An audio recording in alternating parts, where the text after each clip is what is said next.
Good evening everyone. Path to JRF এর learning প্ল্যাটফর্মে আবারও তোমাদের স্বাগত জানাই।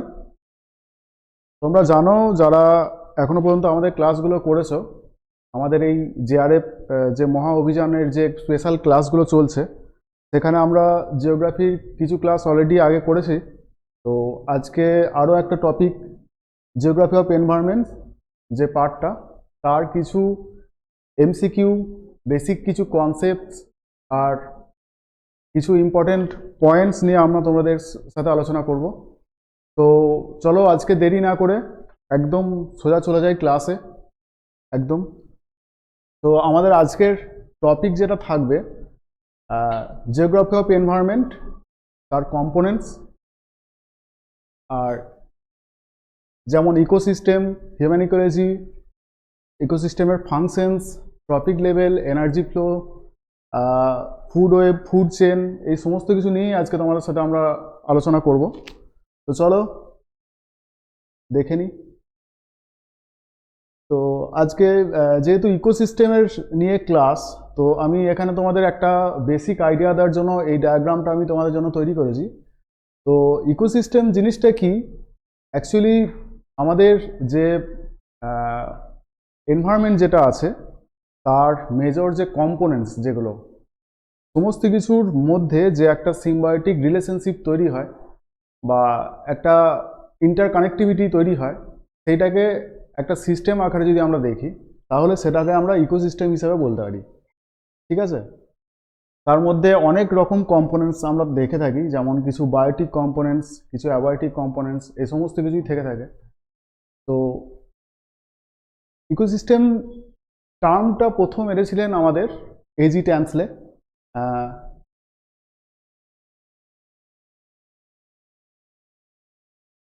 এজি ট্যান্সলে আমাদের প্রথম ইকোসিস্টেম টার্মটা এনেছিলেন। এটা নিয়ে কিন্তু কোশ্চেন আসে, অনেকে এইটাকে গুলিয়ে ফেলে আর্নেস্ট হেকেলের সঙ্গে। তো এটা তোমরা কখনই করবে না। এজি ট্যান্সলে ইকোসিস্টেম আর আর্নেস্ট হেকেল ইকোলজি। ঠিক আছে? তো এই জায়গাটা সবসময় কিন্তু মনে রাখতে হবে যে এই ভুলটা যেন আমাদের না হয়। এটা গুলিয়ে গেলে কিন্তু মানে অনেকেরই গুলিয়ে যায়, যেন আমরা বলছি এটা। তো এটা তোমাদের একটু মাথায় রাখতে হবে। তো এজি ট্যান্সলে প্রথম ইকোসিস্টেম টার্মটা এনেছিলেন। তো তারপরে অনেকেই ইকোসিস্টেমকে অনেকভাবে ডিফাইন করেছে। তো ইকোসিস্টেম জিনিসটা অ্যাকচুয়ালি এজি ট্যান্সলে কীভাবে ডিফাইন করেছিলেন দেখে নিচ্ছি। তো উনি বলেছিলেন, an ecosystem as a basic unit of nature composed of the set of organisms and physical factors forming the environment. তো কি বলছেন উনি? Set of organisms and physical factors. তো এখানে দুটো জিনিসকে কিন্তু উনি মেন প্রায়োরিটি দিয়েছেন। কি কি? একটা সেট অফ অর্গানিজমস, মানে অনেক রকমের প্রাণী বা উদ্ভিদ থাকতে পারে, যেগুলো প্রাণী বা উদ্ভিদ দুটোই অর্গানিজমসের মধ্যে পড়ে। তো সেখানে কিন্তু আমরা সবকটাকে মিলে একত্রে বলছি অর্গানিজমস। আর কিছু ফিজিক্যাল ফ্যাক্টরস আছে। ফিজিক্যাল ফ্যাক্টরস কী কী? যেমন আমাদের হচ্ছে সয়েল, যেমন ক্লাইমেটের বিভিন্ন কম্পোনেন্টস, বা আমাদের রিলিফ ফিচার্স, সমস্ত কিছুই কিন্তু আসে কোথায়? ফিজিক্যাল ফ্যাক্টরসে। তো এই দুটোর যে একটা সেট বা একটা কি বলবো, একটা এই দুটোর মধ্যে যে রিলেশনশিপ, সেই জিনিসটাকে তিনি ইকোসিস্টেম হিসাবে গণনা করেছেন, কল্পনা করেছেন। তো এই গেল এজি ট্যান্সলেট যে ডেফিনেশন যেটা ইকোসিস্টেমের। তো এখানে যদি আমরা ইকোসিস্টেমের মেজর যে কম্পোনেন্টসগুলো আছে, সেখানে যদি আমরা দেখি যে ইকোসিস্টেমের কম্পোনেন্টসগুলোকে আমরা যদি ভাগ করি, সেখানে আমরা দু রকম দেখতে পাবো। যেটা একটা হচ্ছে বায়োটিক কম্পোনেন্ট, একটা অ্যাবায়োটিক কম্পোনেন্ট। দুটোই কিন্তু ইকোসিস্টেমের জন্য খুবই ইম্পর্টেন্ট। মানে যে কোনো একটা যদি কোনোভাবে ক্ষতিগ্রস্ত হয়, অপরটা কিন্তু থাকবে না। ঠিক আছে? তো আমরা যদি দেখি অ্যাবায়োটিক কম্পোনেন্টসের মধ্যে কী কী আছে, সমস্ত নন লিভিং মেটেরিয়ালস, মানে যার মধ্যে কোনো প্রাণ নেই, সেই সমস্ত মেটেরিয়ালসগুলো অ্যাবায়োটিক কম্পোনেন্টসের মধ্যে আছে। যেমন কি সয়েল, এয়ার, ওয়াটার, বা আমাদের আরও যেসব মেটেরিয়ালস যেগুলো আছে, সেগুলো সমস্ত কিছুই অ্যাবায়োটিকের মধ্যে আসে। আর বায়োটিকের মধ্যে সমস্ত লিভিং অর্গানিজমস, মানে যার মধ্যে প্রাণ আছে সেটা লিভিং অর্গানিজমস বা বায়োটিক কম্পোনেন্টসের মধ্যে আসে। ঠিক আছে, তো নেক্সট চলো। আচ্ছা, প্রপার্টিজ অফ ইকোসিস্টেম। ইকোসিস্টেমের অনেক রকমের প্রপার্টিজ আছে, যেগুলোকে আমরা একে একে দেখে নিই। যেমন এখানে প্রথমেই আছে represents the some of all living organism and physical environment. তো এটা তো আমরা প্রথমেই আলোচনা করে এলাম, যেটা আমাদের এজি ট্যান্সলের যে ডেফিনেশন যেখানে আছে সেখানে উনি এটা বলেই দিয়েছেন যে সেট অফ অল, মানে sum of all living organisms and physical environment, যেটা উনি এজি ট্যান্সলে অলরেডি বলেছেন। তো এখানে এটা প্রথমেই রয়েছে। আর সেকেন্ডে রয়েছে it composed of 3 basic components, energy, biotic, abiotic components. তো এটাও আমরা দেখে এলাম বায়োটিক কম্পোনেন্ট এবং অ্যাবায়োটিক কম্পোনেন্ট কি। এখানে একটা জিনিস অ্যাড হয়েছে, সেটা হচ্ছে এনার্জি। ঠিক আছে, যেটা ছাড়া কিন্তু ইকোসিস্টেম একদমই রান করতে পারে না। তো এনার্জিকে আলাদাভাবে কম্পোনেন্টস হিসাবে আমরা ধরতেও পারি, আবার এটাকে অ্যাবায়োটিক কম্পোনেন্টসের মধ্যেও ফেলতে পারি। ঠিক আছে, মানে এনার্জি এমন একটা কম্পোনেন্ট যেটা যার মধ্যে কিন্তু প্রাণ নেই। ঠিক আছে, তো আমরা এটাকে অ্যাবায়োটিক কম্পোনেন্টের মধ্যে ফেলতে পারি। তো এটাকে অনেকে আবার আলাদা আলাদাভাবেও দেখে, যে এনার্জি, বায়োটিক এবং অ্যাবায়োটিক হিসাবেও লেখেন অনেকে। তো এটা একটা। থার্ড যেটা হচ্ছে যে অকুপাইজ certain well defined area on the earth. তো কি বলছে, আর্থ যদি আমরা একটা স্পেসশিপ হিসাবে কল্পনা করি, তো তার কিছু ডিফাইন্ড এরিয়া থাকে প্রত্যেকটা ইকোসিস্টেমের জন্য। এবার ইকোসিস্টেম মানে কিন্তু যে টোটাল এনভায়রনমেন্ট এরকম নয়, এনভায়রনমেন্টের একটা পার্টকে আমরা ইকোসিস্টেম হিসাবে বলি। তো যদি আমি দেখি যে একটা টেরিস্ট্রিয়াল ইকোসিস্টেম, সেটা কিন্তু টেরিস্ট্রিয়াল পার্টেই তার এক্সিস্টেন্স পর্যন্ত থাকবে। মানে যেখানে টেরিস্ট্রিয়াল পার্টটা শেষ হয়ে যাবে সেই জায়গা থেকে, মানে যদি আমরা বলি যে একটা লাইন যেখান থেকে, বা আমরা যদি বলি যে কোস্টাল যে লাইন, কোস্ট লাইন, সেই লাইনের পরে আমাদের ওশেন সারফেস শুরু হচ্ছে, বা ওশেনের যে ইকোসিস্টেম সেটা শুরু হচ্ছে। তো আমরা যদি বলি যে টেরিস্ট্রিয়াল ইকোসিস্টেম এই পর্যন্ত সীমাবদ্ধ, তাহলে কি, যে প্রত্যেক ইকোসিস্টেমের একটা একটা নির্দিষ্ট এরিয়া আছে যার মধ্যে সেই ইকোসিস্টেমটা রান করে। ঠিক আছে, তার কিছু নিজস্ব বৈশিষ্ট্য থাকবে, যে বৈশিষ্ট্যগুলো না থাকলে সেই ইকোসিস্টেমটা ফেল করে যাবে। তো সব কিছুই মিলিয়ে যেটা বলছে যে একটা ডিফাইন্ড এরিয়ার মধ্যে ইকোসিস্টেমটা থাকবে। তারপর কি বলছে, time unit, terms of time unit, মানে টাইম এবং টাইম মানে viewed in terms of time unit. কি বলছে যে ইকোসিস্টেমকে আমরা মেনলি একটা টাইমের ইউনিট হিসাবে আমরা ধরি, বা টাইম ইউনিট হিসাবে ধরি। এটা খুব একটা ইম্পর্টেন্ট আমি বলবো না। নেক্সট হচ্ছে কমপ্লেক্স সেট অফ ইন্টারাকশনস। এটা অলরেডি আমরা কিছুটা দেখে এলাম যে বায়োটিক, অ্যাবায়োটিক কম্পোনেন্টস দুটো একসঙ্গে মানে ইন্টারকানেক্টেড হয়ে ইকোসিস্টেম ফর্ম করে। তো সেখানে যেহেতু অনেক রকমের অর্গানিজমস আছে, অনেক রকমের ফিজিক্যাল এনভায়রনমেন্ট আছে বা ফিজিক্যাল ফ্যাক্টরস আছে, সব কিছুর মধ্যে একটা কমপ্লেক্স ইন্টারাকশন তৈরি হবে, তারপরেই কিন্তু ইকোসিস্টেম একটা ফর্ম করবে। ঠিক আছে, তো এটাও একটা পয়েন্ট হিসাবে গেল। It is an open system. অবশ্যই ইকোসিস্টেম একটা ওপেন সিস্টেম। তোমরা জানো ইকোসিস্টেম ওপেন আর ক্লোজ সিস্টেমটা নিয়ে আমি বলে দিই ফার্স্টে, যাতে তোমাদের কনসেপ্টটা ক্লিয়ার হয়ে যায়। যেখানে বাইরে থেকে কোনো ইনপুট আমাদের একটা সিস্টেমের মধ্যে আসবে, ঠিক আছে, সেটা হবে ওপেন সিস্টেম। ঠিক আছে, মানে কি, ধরে নাও আমি যদি ধরি যে তোমার বাড়িতে একটা ওয়াটারের, মানে যে আমাদের যে ওয়াটারটা ইউজ হয় আমাদের বাড়িতে, ধরে নাও তোমার বাড়িতে একটা ট্যাঙ্কি আছে, যে ট্যাঙ্কি থেকে তোমার বাড়িতে ওয়াটারটা সাপ্লাই হয়।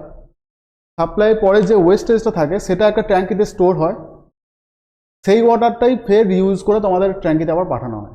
যদি এটা হয়, বাইরে থেকে কোনো ওয়াটারের ইনপুট যদি না আসে, তাহলে সেটাকে আমরা বলবো ক্লোজ সিস্টেম।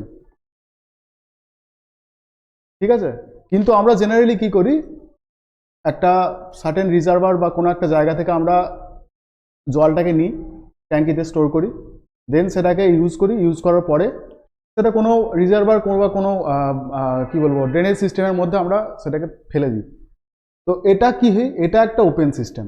যখন আমরা বাইরে থেকে কোনো ইনপুটকে নেব এবং সেটাকে প্রসেস করার পর একটা জিনিসকে আমরা ওয়েস্টেজ হিসেবে দেখে ফেলে দেবো, সেটা হচ্ছে ওপেন সিস্টেম। তো ইকোসিস্টেমেও কিন্তু সেম জিনিসটাই হয়।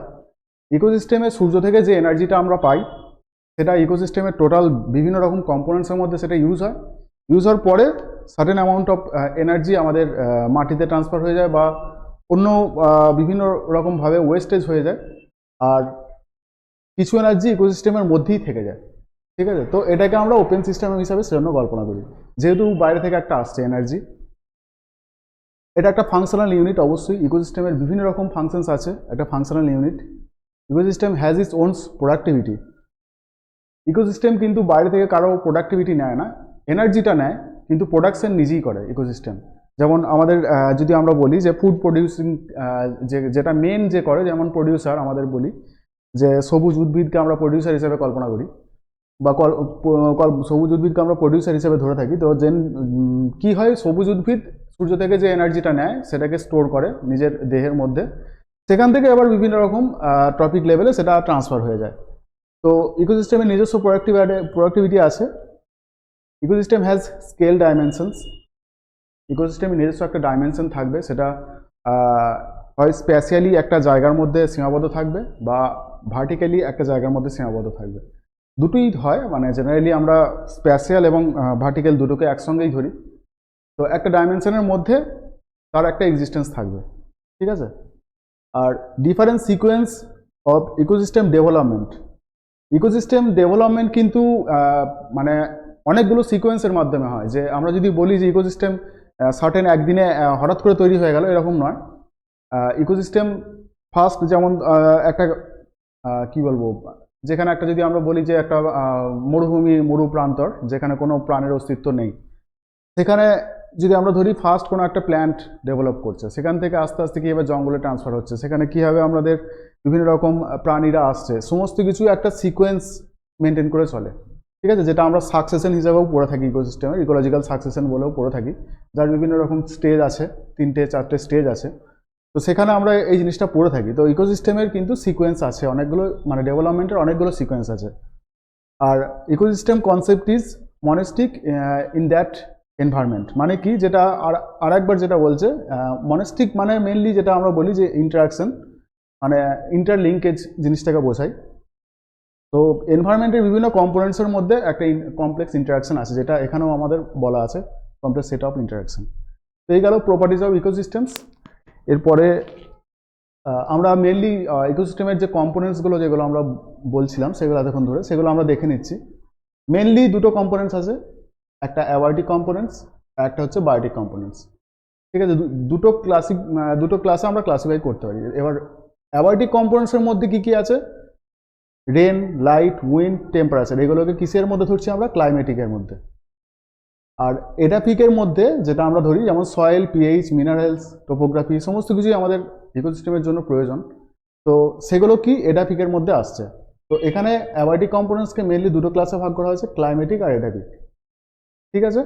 আর যদি আমরা বায়োটিক কম্পোনেন্টস এর হিসেবে ধরি, যেটা আমাদের ট্রপিক লেভেলসেরও একটা পরবর্তীতে আরও আসবে আর কি, ট্রপিক লেভেলস, যেখানে আমরা বলি যে প্রডিউসার, কনজিউমার আর ডিকম্পোজার। একজন প্রডিউস করছে, একজন কনজিউম করছে নিজের দেহে, আর একজন কি করছে, সেই যে কনজিউমারের দেহ থেকে সেটাকে ডিকম্পোজ করে মাটিতে ফিরিয়ে দিচ্ছে, ঠিক আছে। তো তিনটে মেন এর কম্পোনেন্টস। এবার কনজিউমারের মধ্যে আমাদের অনেক রকম আছে, primary consumer, secondary consumer, tertiary, quaternary, অনেক রকম আছে। তো আমরা এগুলো ফার্দার টপিক লেভেলে আমরা পড়ে নেবো এই জিনিসগুলো। তো চলো,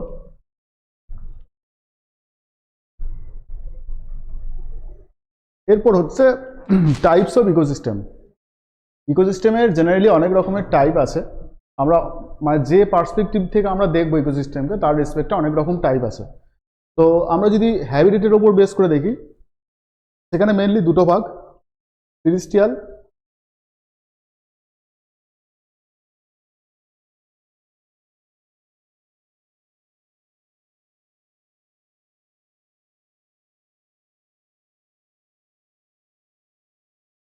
মেনলি হচ্ছে টেরিস্ট্রিয়াল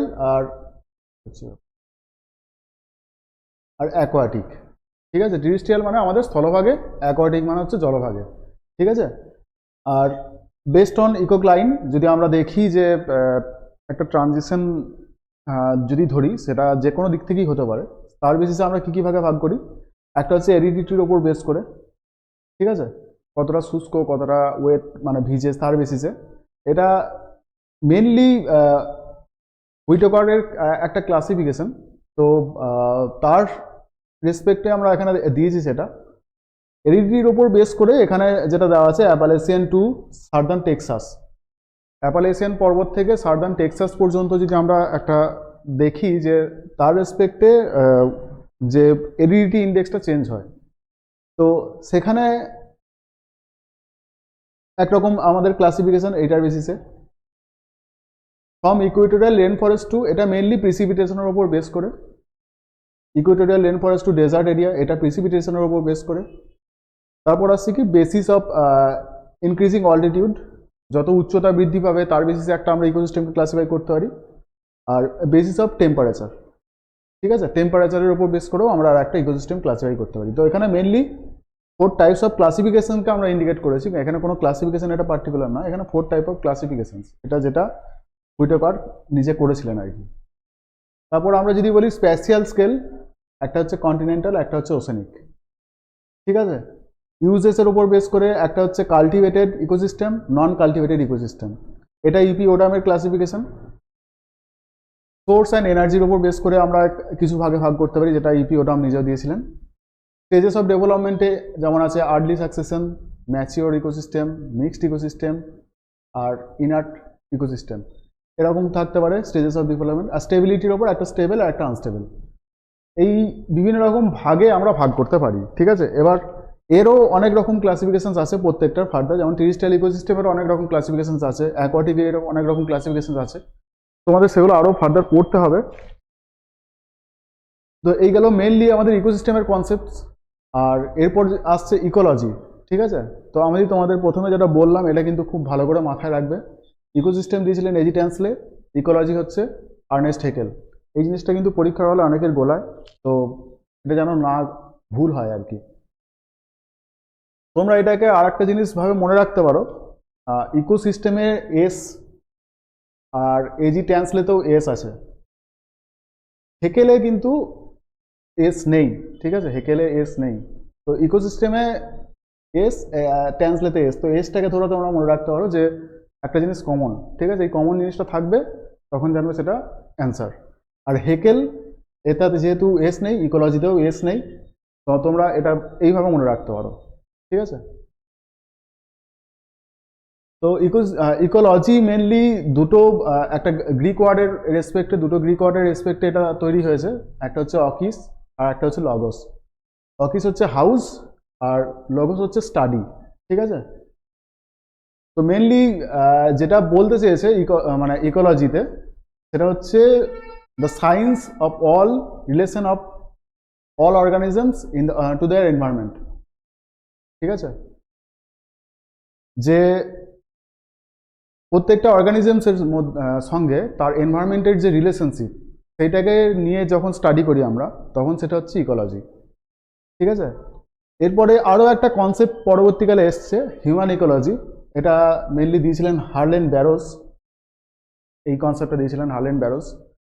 তো হিউম্যান ইকোলজি কনসেপ্টসে কি বলছে, মানে সেখানে কি রকম স্টাডি করা হয়, যে আমরা কি বললাম, ইকোলজিতে হচ্ছে বিভিন্ন রকম অর্গানিজমসের সঙ্গে এনভায়রনমেন্টের, এখানে শুধুমাত্র হিউম্যানের সঙ্গে এনভায়রনমেন্টের, ঠিক আছে। যখন আমরা স্পেসিফাইড করে দিচ্ছি যে শুধুমাত্র হিউম্যানকে মানে এনভায়রনমেন্টের সঙ্গে আমরা স্টাডি করবো, এনভায়রনমেন্টের রেসপেক্টে বা তাদের মধ্যে রিলেশনশিপ, এই জিনিসগুলো আমরা স্টাডি করব, তখন সেটা হয়ে যাচ্ছে হিউম্যান ইকোলজি। তো এটা হার্লেন ব্যারোস দিয়েছিলেন এই কনসেপ্টটা। এইখান থেকে কোশ্চেন আসে, যে মেনলি কোশ্চেন এটাই আসে যে কনসেপ্টটা কে দিয়েছিলেন, কত সালে দিয়েছিলেন, এই জিনিসগুলোই মেনলি কোশ্চেনে আসে। তো কনসেপ্টটা থেকে খুব একটা বেশি কিছু কোশ্চেন আমি খুব একটা লক্ষ্য করিনি, তো এই জায়গাটা একটু তোমরা দেখে নেবে।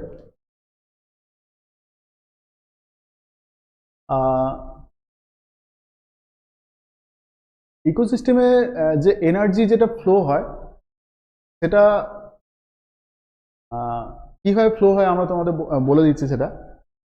ফার্স্টে মেনলি সূর্য থেকে আমাদের এনার্জিটা আমাদের বিভিন্ন রকম প্রডিউসারের আন্ডারে আসে। প্রডিউসার মানে আমাদের গ্রিন প্ল্যান্ট বা সবুজ উদ্ভিদ যেগুলো আছে, বিভিন্ন রকম উদ্ভিদ, তারা সূর্যের এনার্জিটাকে নিয়ে এবং এনভায়রনমেন্টের কিছু কম্পোনেন্টস যেমন ওয়াটার, সয়েল থেকে সয়েলের কিছু কম্পোনেন্টস বা কিছু নিউট্রিয়েন্ট সমস্ত কিছু নিয়ে অ্যাবজর্ব করে সূর্যালোক যে এনার্জি আছে তার রেসপেক্টে মানে তার প্রেজেন্সে কিছু প্রডিউস করে আর কি, ঠিক আছে। সেখান থেকে প্রডিউস করার পরে সেটা কনজিউমারের কাছে যায়। কনজিউমার মানে কারো যারা সবুজ উদ্ভিদকে খায় বা যারা প্রাইমারি কনজিউমারকে খায়, তারা কনজিউমারে আসছে। এবার এইখানে একটা জিনিস, এনার্জিটা কিন্তু একটা লেভেল থেকে আরেকটা লেভেলে যাওয়ার সময় 10% যাবে, খালি শুধুমাত্র 10% যাবে, তার বেশি যাবে না। মানে আমাদের যদি এখানে টোটাল সূর্য থেকে যে এনার্জিটা এলো, আমাদের টোটাল যদি আমরা 100% ধরি, তাহলে তার মাত্র 10% প্রডিউসারের কাছে আসবে, ঠিক আছে। তাহলে টোটাল 100%-এর যদি আমরা ধরি টোটাল 100, তাহলে আমরা 10% এলো, মানে 10 এলো প্রডিউসারের কাছে। এবার প্রডিউসার কাছ থেকে যখন আমাদের ইয়েতে যাবে, কনজিউমারের কাছে যাবে, তখন সেটা হয়ে যাবে 1, ঠিক আছে। 10% মানে 1। এবার যখন কনজিউমার থেকে যখন আমাদের ডিকম্পোজারের কাছে যাবে, তখন সেটা হয়ে যাবে 0.1, ঠিক আছে। এইভাবে আস্তে আস্তে আমাদের এনার্জিটা ডিক্রিজ করতে থাকে। তো এখানে মেনলি এরকমই এই জিনিসটাই লেখা আছে। আচ্ছা, ইকোসিস্টেমের যে থার্মোডাইনামিক্স যেটা হচ্ছে, মেনলি থার্মোডাইনামিক্সের দুটো ল আছে মেন। ফার্স্ট ল কি বলছে? এনার্জি মাস কনজারভেশন ল, যেখানে কি বলছে এনার্জি ক্রিয়েটও করা যায় না আর নষ্টও করা যায় না, বা মাসকেও ক্রিয়েট করা যায় না বা নষ্ট করা যায় না।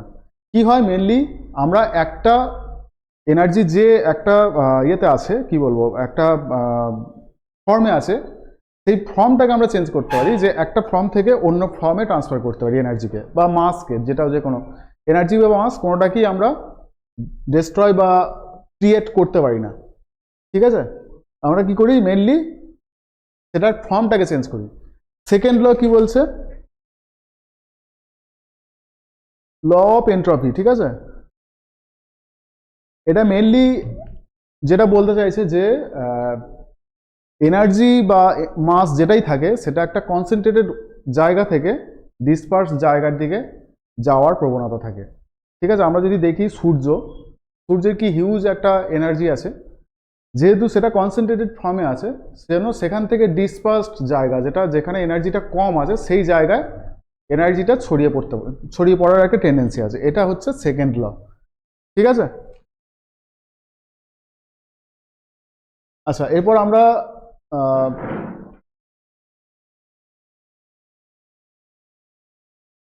ইকোসিস্টেমের যে ট্রপিক লেভেল যেগুলো আছে সেগুলো আমরা দেখে নিচ্ছি। ট্রপিক লেভেল যেটা আমি বলছিলাম, যে ফার্স্ট হচ্ছে প্রডিউসার। সূর্য থেকে গ্রিন প্ল্যান্টের এখানে মানে আমাদের যেটা এনার্জিটা আসছে, সেটা প্রডিউসারের কাছে প্রথম আসছে।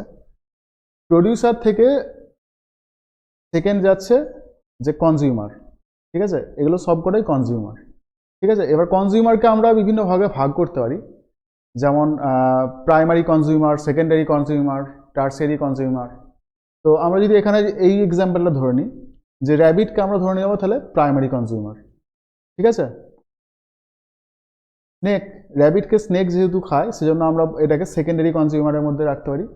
আর স্নেককে ঈগল যেহেতু খায়, সেটার জন্য এটাকে টার্সিয়ারি কনজিউমারের মধ্যে রাখতে পারি, ঠিক আছে। এবার এর পাশাপাশি আমরা যদি দেখি যে এনার্জি ফ্লোটা কীভাবে আসছে, তো টোটাল আমরা যদি প্রাইমারি কনজিউমারের কাছে যদি আমরা দেখি যে 1000 ক্যালোরি থাকে, সেটা যখন স্নেকের কাছে যাবে তখন সেটা 100 ক্যালোরি হয়ে যাবে।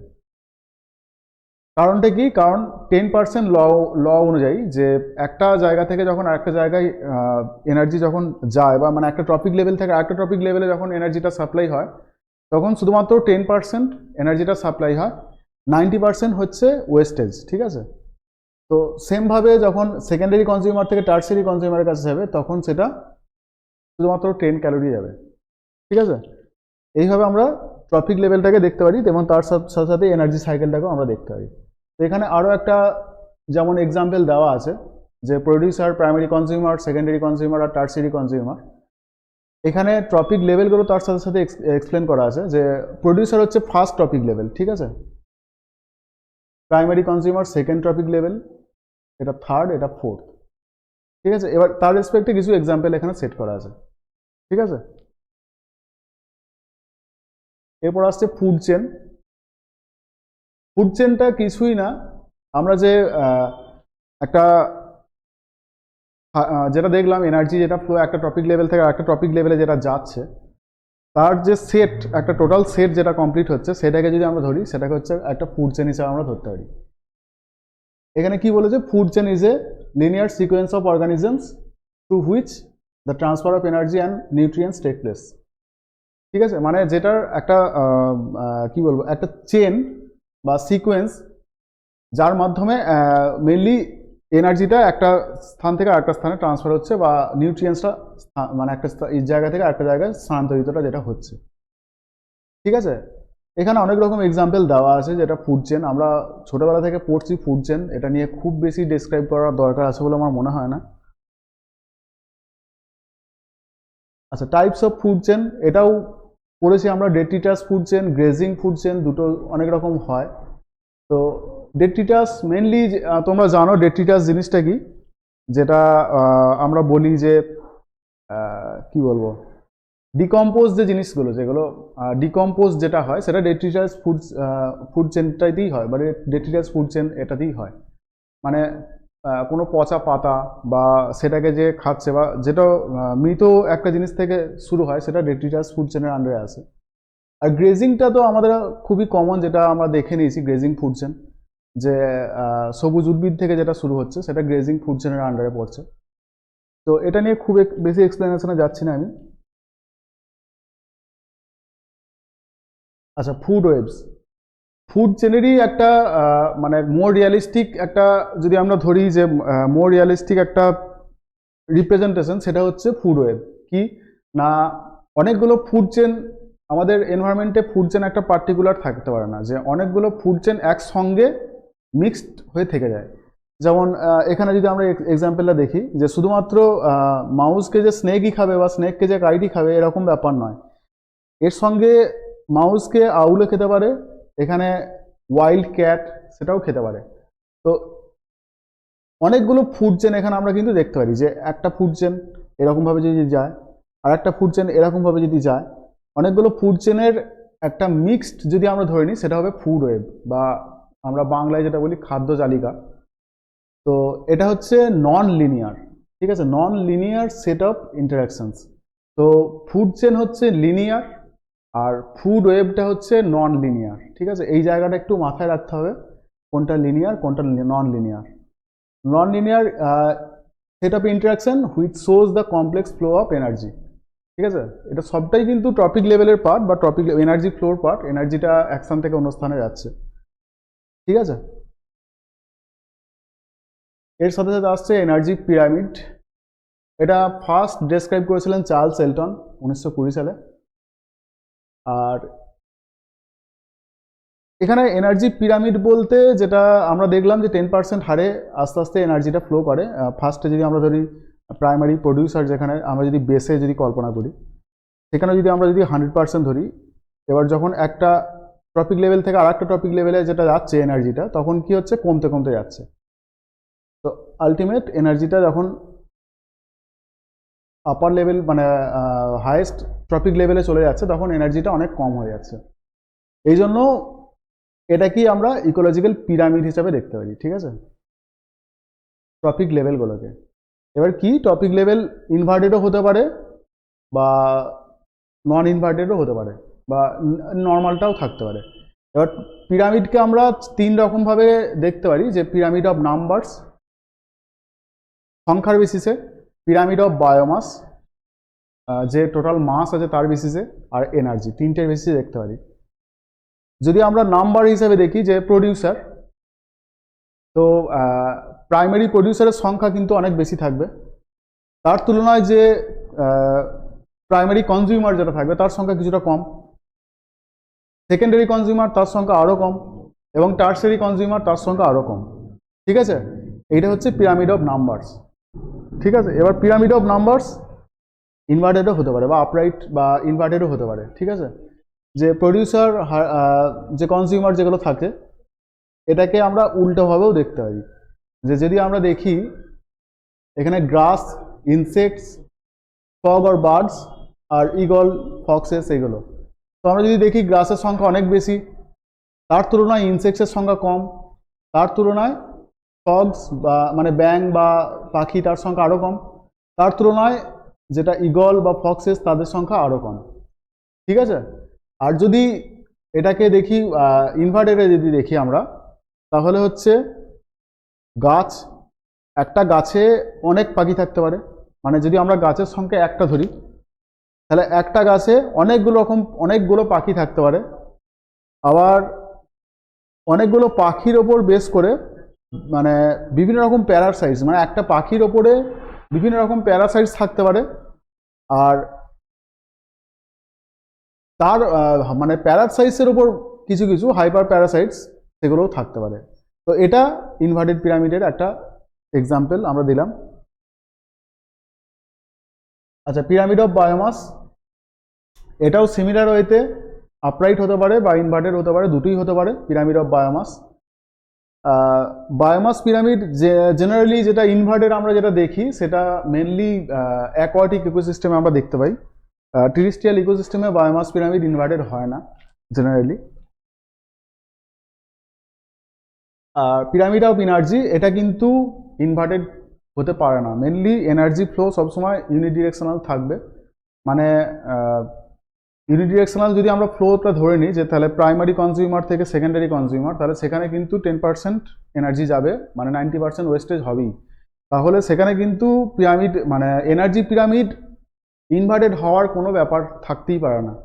ঠিক আছে, সেটা মানে থার্মোডায়নামিক্সের যে লটা সেটাকে ব্রেক করে দেবে তাহলে, যদি ইনভার্টেড পিরামিড হয়ে যায়। তো এখানে একটাই হতে পারে, সেটা হচ্ছে আপরাইট। ঠিক আছে, যেমন প্রাইমারি প্রডিউসার আমরা যদি ধরি 100% এনার্জি থাকে, সেটা যখন প্রাইমারি কনজিউমারের কাছে যাবে সেটা 10% হবে, সেকেন্ডারি কনজিউমারে 1%, থার্ড কনজিউমার যেটা আসবে সেটা হচ্ছে 0.1, আর একদম টপে যে থাকবে সেটা হচ্ছে 0.01। এইভাবে আমরা দেখতে পারি এটাকে। তো আমরা যেখানেই এটাকে দেখি এনার্জি পিরামিড কিন্তু সবসময় আপরাইটই হবে, ইনভার্টেড হতে পারে না। ঠিক আছে, আর এই যে 10% যে লটা আমরা যেটা বলছি, এটা কার দেওয়া না, এটা লিন্ডেম্যানের দেওয়া। ঠিক আছে, লিন্ডেম্যানের 10% ল। ঠিক আছে, এটা সবসময় মনে রাখবে, এটা কিন্তু কোশ্চেনে আসে 10% লটা কার। ঠিক আছে, এরপর চলো আমরা মেনলি কিছু ইম্পর্টেন্ট এমসিকিউজ আমরা দেখে নিই। তো আমাদের ফার্স্ট যে কোশ্চেন আসছে, এখানে লেখা আছে কি নিয়ে কোশ্চেনটা আছে, প্রোডাকশন আর বায়োমাস রেশিও।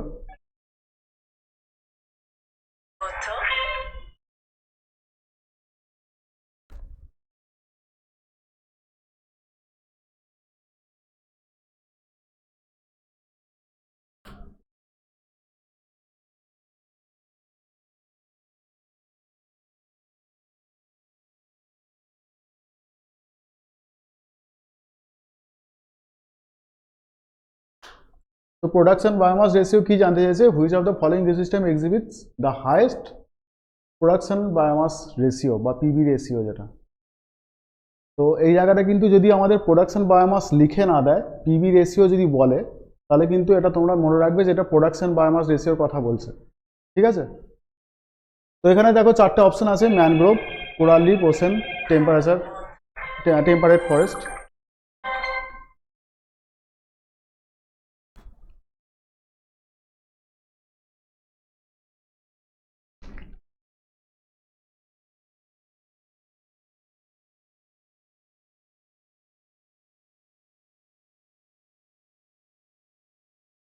না, সাইলেন্ট হচ্ছে না, ফোনটা চলাকালীন সাইলেন্ট হচ্ছে না,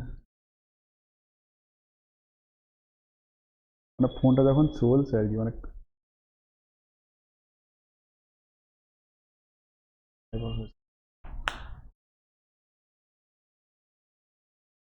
তো এখানে আমরা যদি দেখি যে পিবি রেশিও যেটা আছে এটা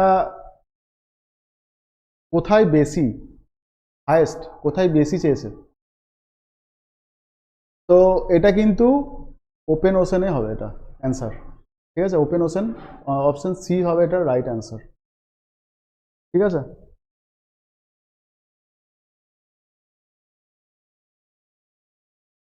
সেকেন্ড হচ্ছে secondary production is an ecosystem is highest when, মানে কোন সময় সেকেন্ডারি প্রোডাকশন একটা ইকোসিস্টেমের মধ্যে বেশি হবে।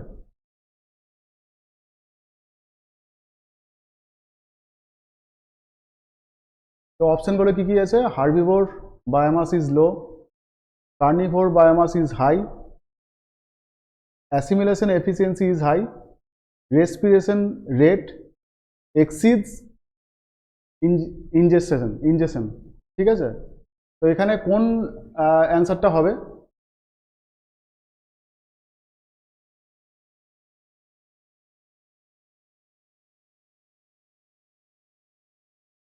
সেকেন্ডারি প্রোডাকশন যেটা বলছে, সেকেন্ডারি প্রোডাকশন একটা ইকোসিস্টেমে যদি বেশি হয়, মানে বেশি হয়, সেখানে হার্বিভোর বায়োমাস লো থাকলে চলবে না। ঠিক আছে, সেকেন্ডারি প্রোডাকশন যেটা হার্বিভোর বায়োমাস এটা লো থাকলে চলবে না। ঠিক আছে, কার্নিভোর বায়োমাস ইজ হাই, এটাও ঠিক নয়। ঠিক আছে, তো এটা মেনলি অ্যাসিমিলেশন এফিসিয়েন্সি এটা ঠিক হতে পারে। তো অ্যাসিমিলেশন এফিসিয়েন্সিটা যদি আমরা রাখি,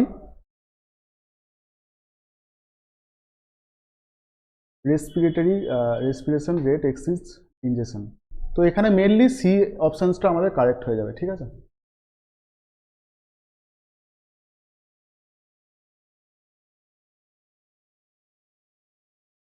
আচ্ছা, Odum's universal model of energy flow that point of maximum energy efficiency occurs during, কোন স্টেজে ম্যাক্সিমাম এনার্জি এফিসিয়েন্সি থাকতে পারে। ঠিক আছে, কোন স্টেজটায়, যেটা ওডামের universal model of energy flow যেটা আছে তার রেসপেক্টে কোন স্টেজে সব থেকে বেশি এনার্জি থাকতে পারে, energy efficiency, primary succession, secondary succession. Options আছে আমাদের ক্রিস্টিন ক্লাইম্যাক্স স্টেজ আর মিল্ড সাকসেশনাল স্টেজ।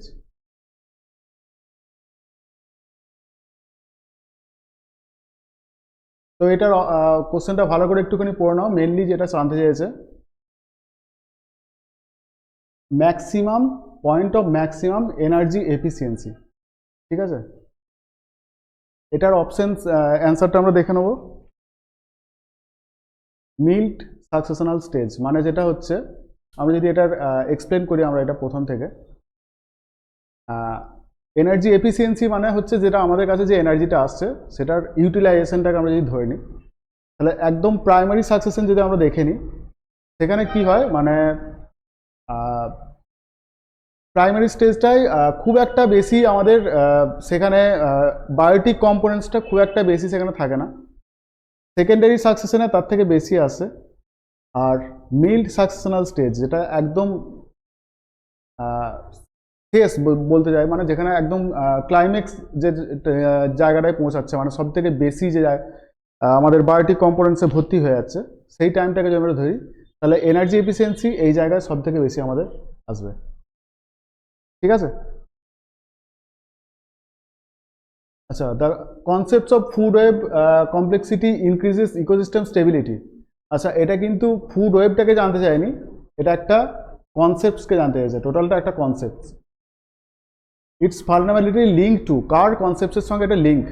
তো এখানে চারটে অপশন আছে, MacArthur, Charles Elton, Hutchinson আর ট্যান্সলে। এবার এখানে কোনটা রাইট হয়ে যাবে, এখানে আমাদের ফার্স্ট এটা আমাদের ঠিক হয়ে যাবে, ম্যাক আর্থার।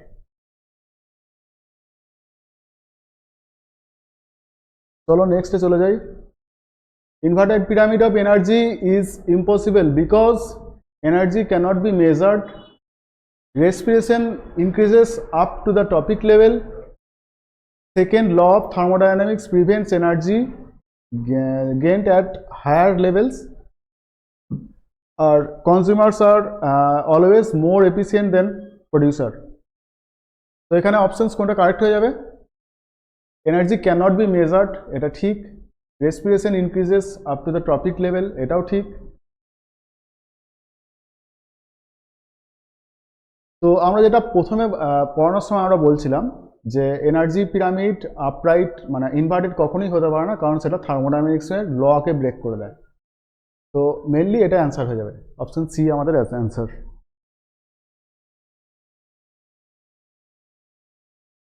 নেক্সট কি হচ্ছে, keystone species effect is an example of, মানে কিস্টোন স্পিসিস এফেক্ট যেটা আছে সেটা কার এক্সাম্পল? Bottom up control, top down regulation, density independent mechanism, আর কম্পিটিটিভ রিলিজ। তো চারটে অপশনসের মধ্যে কোনটা কারেক্ট মনে হচ্ছে? এখানে টপ ডাউন রেগুলেশনটা আমাদের অ্যান্সার হয়ে যাবে।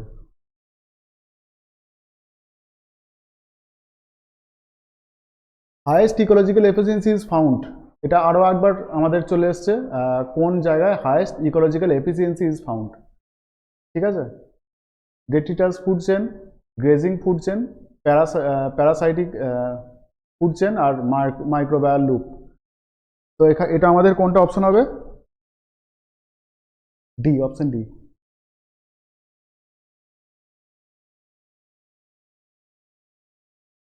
Which biome shown the sharpest decline of net primary production? NPP মানে কি? Net primary production with increasing latitude, increasing latitude. ঠিক আছে, কোশ্চেনটা আরেকবার পড়ে নাও। Which biome shows the sharpest decline in NPP with increasing latitude. ঠিক আছে, অপশনস কি কি আছে? Grassland, tundra, tropical rain forest, আর মেডিটেরিয়ান স্ক্রাবস। ঠিক আছে,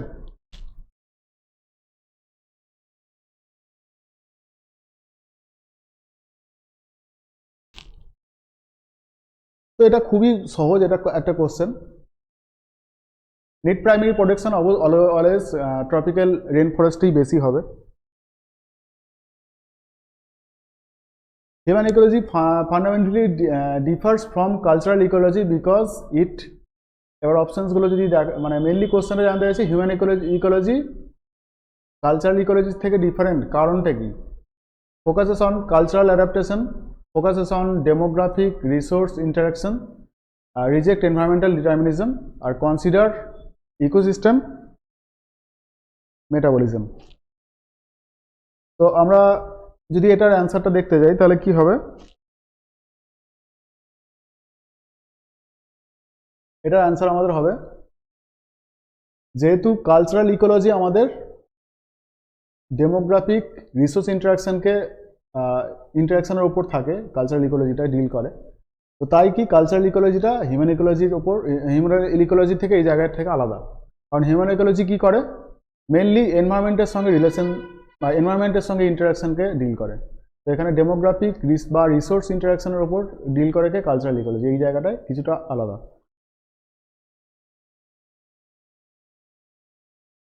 তারপর energy flow in ecosystem is linear and cyclic, unidirectional and non cyclic,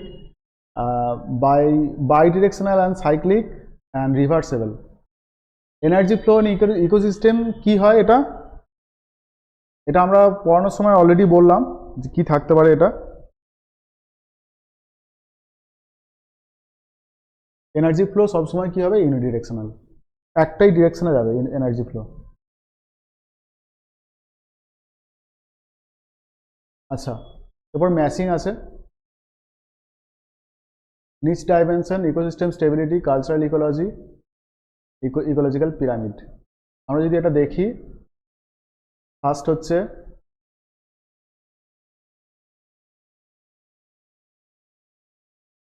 ecological pyramid, Charles Elton.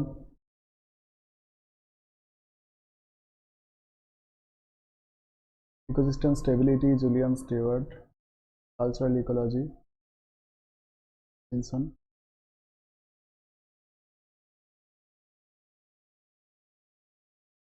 তো এখানে আমাদের অপশন এ আমাদের অ্যান্সার।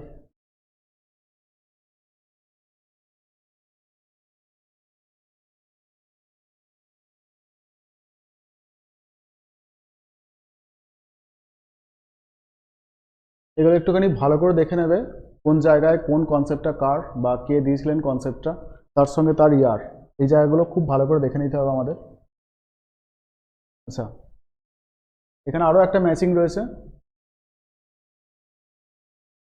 টুন্দ্রা, ম্যানগ্রোভ, তৈগা ডেজার্ট, আর এখানে লিস্ট হচ্ছে halophyte adaptation, water deficit, temperature stress, আর পার্মাফ্রস্ট।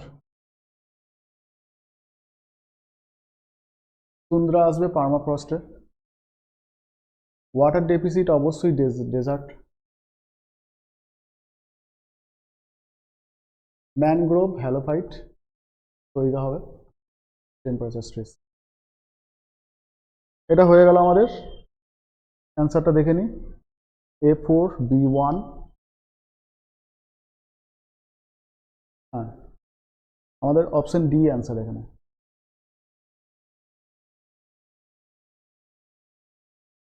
আরও একটা ম্যাচিং রয়েছে এখানে, pyramid of biomass, pyramid of number, pyramid of energy, pyramid of biomass. আচ্ছা, বায়োমাস দুটো, একটা ফরেস্টের ক্ষেত্রে আর একটা পন্ডের ক্ষেত্রে, ঠিক আছে। তো pyramid of energy always upright, কারণ আমরা জানি এনার্জি যে পিরামিড সেটা কখনো ইনভার্টেড হতে পারে না, পিরামিড অফ এনার্জি ইনভার্টেড হতে পারে না, তো এর জন্য অলওয়েজ আপরাইট আমরা পিরামিড অফ এনার্জিকে বলবো। সেকেন্ড হচ্ছে পিরামিড অফ বায়োমাস, আমরা বলছিলাম যে ফরেস্টের ক্ষেত্রে এটা ইনভার্টেড হবে না, ঠিক আছে, কিন্তু পন্ডের ক্ষেত্রে এটা ইনভার্টেড হতে পারে। তো পিরামিড অফ বায়োমাস যদি পন্ডের ক্ষেত্রে আমরা ধরি সেটা ইনভার্টেড হতে পারে। আর পিরামিড অফ নাম্বার গ্রাসল্যান্ড, এটা গ্রাসল্যান্ড ইকোসিস্টেমে আপরাইট হবে, ঠিক আছে, পন্ডের ক্ষেত্রে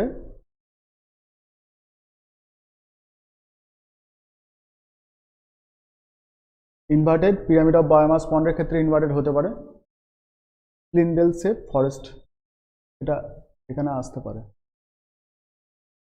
তো কোনটা অপশনস আমাদের দেখে নিই, A3, B2, C1 and D4।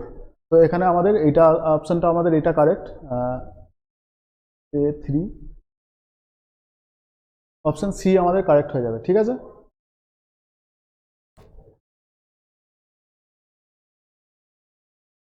আরও একটা ম্যাচিং যদি দেখে নিই, যদি grazing food chain, detritus food chain, Parasite and microbial loop, আমরা যদি দেখে নিই এটা লিভিং প্ল্যান্ট বা হট হোস্ট অর্গানিজম, এটা কি অ্যান্সার হবে?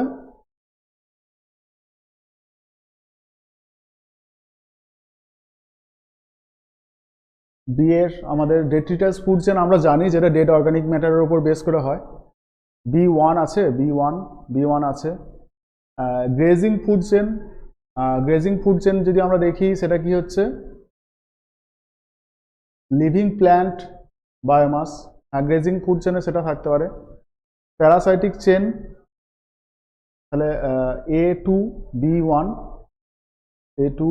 আমাদের সি অপশনসটাই মনে হচ্ছে কারেক্ট হতে পারে, C3, parasitic food chain, host organisms, আর microbial loop, dissolve organic matter, DOM।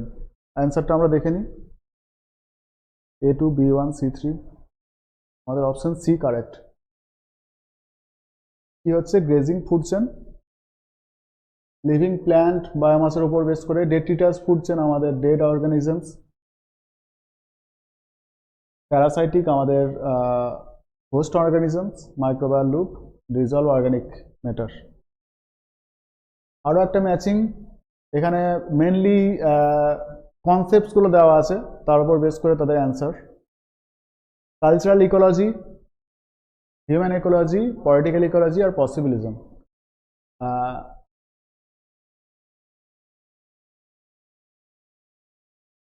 এখানে অপশনসগুলো আছে power resource dynamics, adaptation mechanism, consumption population balance, আর এজেন্সি হিউম্যান এজেন্সি।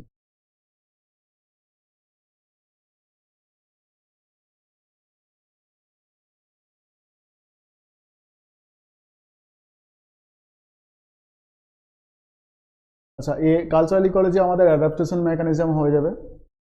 সেকেন্ড আমাদের যেটা আছে হিউম্যান ইকোলজি, হিউম্যান ইকোলজির সঙ্গে যাচ্ছে আমাদের কনজাম্পশন পপুলেশন ব্যালেন্স।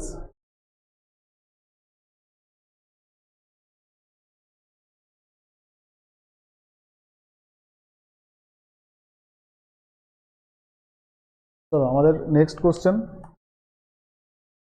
আচ্ছা অ্যাসারশন রিজন আছে, energy pyramid is always upright. অবশ্যই ঠিক, এনার্জি পিরামিড আপরাইট থাকে সবসময়। Energy flow decreases at each successive trophic level due to entropy.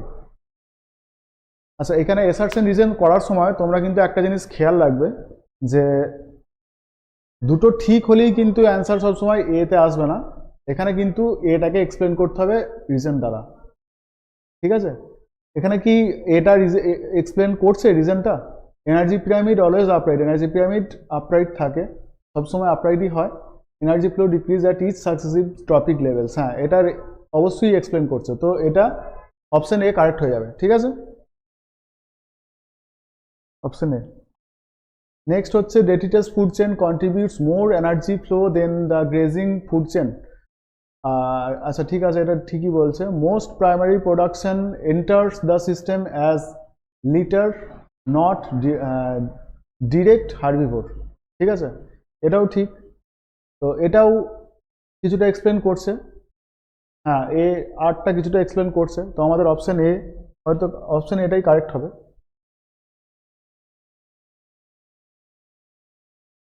Next question আমরা দেখে নিই, marine ecosystem often show inverted biomass pyramids. Marine ecosystem inverted biomass pyramid দেখায়, তোমরা জানো আমি বলছিলাম marine biomass pyramid marine ecosystem inverted হয়।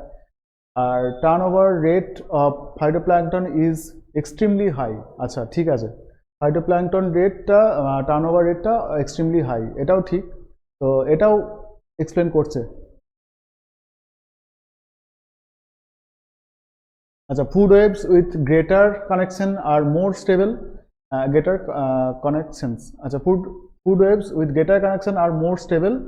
Higher connection increases the probability of alteration pathway for energy flow. অবশ্যই যদি আমরা ফুড ওয়েবকে দেখি, যদি তার মধ্যে গ্রেটার কানেকশন থাকে, মানে একটার সঙ্গে আমরা যেটা বলছিলাম অনেকগুলো কানেকশন অফ ফুড চেন যেটা ফুড ওয়েব ফর্ম করে, সেখানে যদি বেশি পরিমাণে ফুড চেন আমাদের কানেকশন থাকে ফুড চেনের মধ্যে, তাহলে সেটা মোর স্টেবল, এটা অবশ্যই ঠিক। আর যেটা বলছে কারণটা কি, higher connections increases probability of alteration, মানে একটা অপশনস যদি আমাদের কাছে বন্ধও হয়ে যায় খাবারের, অন্য একটা অপশনস খোলা থাকছে, অবশ্যই এটা অপশন এ অ্যান্সার হয়ে যাবে। আচ্ছা, human ecological footprint increases with technological advancement. Technology increase per capita energy consumptions. আচ্ছা, এটা ঠিক, দুটোই ঠিক আর দুটোই এক্সপ্লেন করছে, এটাও এ অ্যান্সার হয়ে যাবে।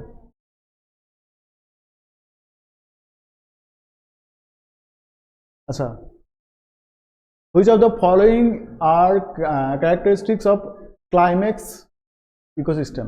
আচ্ছা, ক্লাইম্যাক্স ইকোসিস্টেমের ক্যারেক্টারিস্টিক্সগুলো কোনটা? আচ্ছা, which of the following, not দেয়নি, এটা কিন্তু মাথায় রাখবে, কোথাও কিন্তু নট লিখে দেয় ছোট্ট করে, কিন্তু তোমরা ওই হুইচ আর কোনটা আর কোনটা নট আর নট, এই জিনিসটা কিন্তু মাথায় রাখবে আজকে, মানে যখন সিলেকশন করবে তখন এই জিনিসটা মাথায় রেখে সিলেকশন করবে। তো এখানে যেটা দিয়েছে কি কি অপশনস আছে, হাই স্পিসিস ডাইভার্সিটি, আচ্ছা এটা হবে, হাই স্পিসিস ডাইভার্সিটি হবে। হাই নিট প্রাইমারি প্রোডাকশন, আচ্ছা এটাও হবে না, হাই নিট প্রাইমারি প্রোডাকশনসটা হয়তো হবে না, আচ্ছা এটা আমরা দেখছি পরে। ক্লোজড নিউট্রিয়েন্ট সাইকেল, হ্যাঁ এটা হবে। ডমিনেন্স অফ আর্ট স্ট্র্যাটেজিস্ট, এটাও হবে। তো আমাদের 1, 3, 4 অপশন আছে, 1, 3, 4 ডি অপশন আছে, তো ডিটা হয়তো অপশনস কারেক্ট হয়ে যাবে। আমরা দেখে নিই অপশনসটা, অ্যান্সারটা কি। অপশনস বি এখানে কারেক্ট, তো এখানে বলছে 1 and 3, আচ্ছা 1 and 3 কারেক্ট, তো অপশনস বি আমাদের অ্যান্সার, 4টা আমাদের হবে না।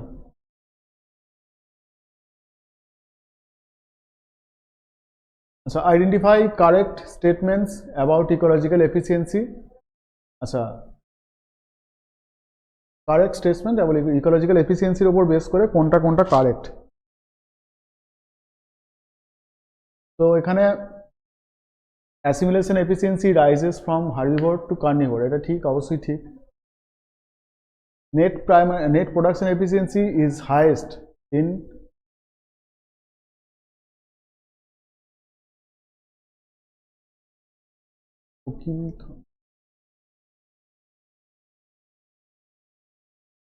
আচ্ছা হ্যাঁ, সেকেন্ডটা কোকিল থামসটাও কারেক্ট, এটা নেট প্রোডাকশন সেটা কারেক্ট, এটা অবশ্যই হবে এটা।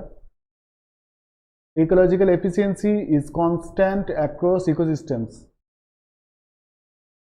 আচ্ছা, ইকোলজিক্যাল এফিসিয়েন্সি কি কনস্ট্যান্ট থাকে অ্যাক্রস ইকোসিস্টেমে? এটা কিন্তু ঠিক নয়, এটা ভুল। কনস্ট্যান্ট থাকে না, ইকোলজিক্যাল এফিসিয়েন্সি বিভিন্ন টপিক লেভেলে বিভিন্ন হতে পারে, ঠিক আছে। আর হচ্ছে homeotherms have lower productive efficiency, এটাও ঠিক। তো অপশন এ হয়তো কারেক্ট। আচ্ছা, which of the following represents a bottom up ecological control? Nutrient availability, light penetration, predator removal আর প্রাইমারি প্রোডাক্টিভিটি। তো এখানে কোনটা অপশনসটা কারেক্ট হবে আমাদের? Bottom up, nutrient availability, bottom up, light penetration, predator removal, 1 2 4।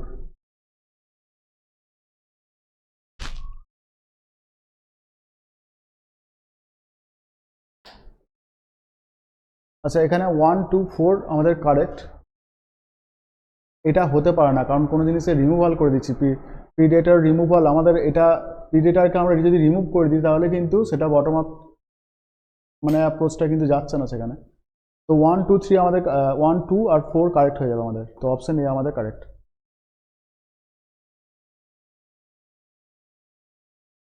Which statements are correct regarding human ecology? Human ইকোলজির রেসপেক্টে কোনটা কারেক্ট?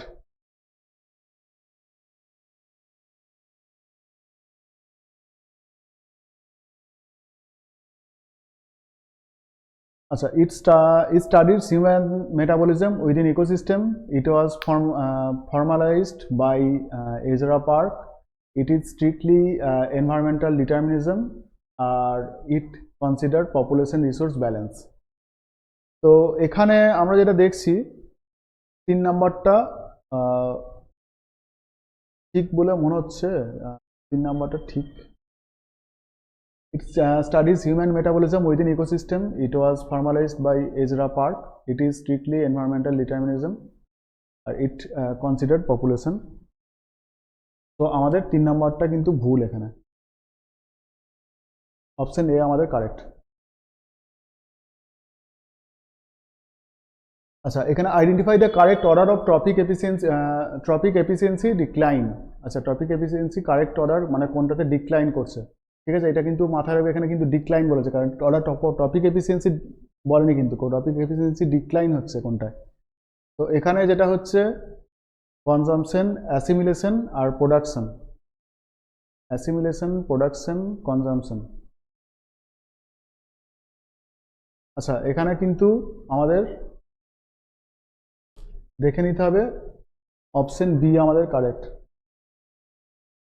কারণ কনজাম্পশন, অ্যাসিমিলেশন, দেন হচ্ছে প্রোডাকশন। আমরা কোনো কিছু মানে ফার্স্টে আমরা সেটাকে নিচ্ছি, ইনটেক করছি, দেন সেটা শরীরের মধ্যে অ্যাসিমিলেট হচ্ছে, দেন সেটা থেকে প্রডিউস হচ্ছে, ঠিক আছে। এইভাবেই কিন্তু ডিক্লাইনটা হচ্ছে, ঠিক আছে, ট্রপিক এফিসিয়েন্সি ডিক্লাইন যেটা হচ্ছে সেটা এইভাবেই কিন্তু হচ্ছে। তো কনজাম্পশন আমাদের ফার্স্ট হয়, আমরা কোনো কিছু ফার্স্টে খাই, সেটা থেকে আমাদের কি হয়, অ্যাসিমিলেশন হয়, আমাদের শরীরে সেটা অ্যাসিমিলেশন হয়, দেন আমাদের শরীর সেটাকে স্টোর করে আমাদের বডিতে, যেটাই আমাদের ট্রান্সফার হয় সেটা বডিতে ট্রান্সফার হয়। তো এইটা হচ্ছে কারেক্ট সিকোয়েন্স। তো এই গেল আমাদের টোটাল 25 কোশ্চেন্স। তো আমাদের ক্লাসটা আজকের মতো এইখানেই থাকবে। তোমাদেরকে কাছে একটাই রিকোয়েস্ট, ক্লাস ভালো লাগলে অবশ্যই ক্লাসটা শেয়ার করবে তোমাদের বন্ধুদের সঙ্গে, আর পাথ টু জিআরএফ এর লার্নিং প্ল্যাটফর্মের সঙ্গে সবসময় একটু সাপোর্ট করো, তোমাদের সাপোর্টটা আমি চাইবো পাথ টু জিআরএফ এর লার্নিং প্ল্যাটফর্মের ওপর। আর যদি তোমাদের কেউ ফ্রি, যেটা আমাদের পরবর্তীকালে আসবে, mock test, free mock test বা ফ্রি মেটেরিয়ালস বা ক্লাসের যে ক্লাস সম্বন্ধে কোনো যদি আমাদের তোমাদের কোনো ইনফরমেশন আরও দরকার পড়ে, সেগুলো যদি তোমাদের পেতে চাও, তাহলে আমাদের এই ক্লাসের ডেসক্রিপশনসে একটা লিঙ্ক থাকবে। সেই লিঙ্কে তোমরা আমাদের পাথ টু জেরো প্ল্যাটফর্মের সঙ্গে রেজিস্টার করতে পারো, পাথ টু জেরো প্ল্যাটফর্মে। তো আমি সবাইকে রিকোয়েস্ট করব সবাই যেন রেজিস্টার করে থাকে, যাতে আমাদের যে ক্লাসের যে ইনফরমেশন যেগুলো ফার্দার যে ক্লাস বা ফ্রি মক টেস্ট বা ক্লাসের কোনো যদি ফ্রি স্টাডি মেটেরিয়ালসের প্রয়োজন হয় সেখানে, সেগুলো সব কিছুই তোমরা সেখানে পেতে পারো। ঠিক আছে, তো আজকের ক্লাসটা আমরা এখানেই শেষ করব, এই জায়গাতেই। তো চলো দেখা হবে নেক্সট ক্লাসে। ততক্ষণ তোমরা অবশ্যই আরও ভালো করে পড়াশোনাটা করো, ক্লাসের সঙ্গে আরও ভালোভাবে যুক্ত থাকো। ঠিক আছে।